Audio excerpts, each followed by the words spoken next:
How to fix access denied on Facebook. Hello everyone, welcome to this channel. I'm Emily and I'm here to help you out today. So without any delay, let's get started. So first of all, what you need to do is make sure that you have an updated and the latest version of the Facebook application on your device. So just go to the Play Store application and search for Facebook. So as you can see, I have an update available for the application on my device. So I just have to tap on update and it will be updated. Now after getting it updated, what you do is tap on the settings icon of the device. Then you just need to scroll down to apps, then tap on manage apps over here. Now you just have to find for the Facebook application on your device over here. Now wait for a while until it loads all the applications list.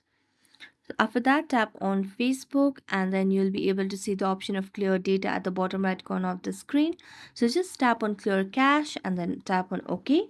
After that, go to app permissions and make sure that you have toggled on all the required essentials for these applications. So after doing that, you can go back and try to access Facebook and your problem might be solved. So thank you so much for watching this video. If you enjoyed watching it, don't forget to like, subscribe and hit the bell notification for more updates. That's it for today and see you next time.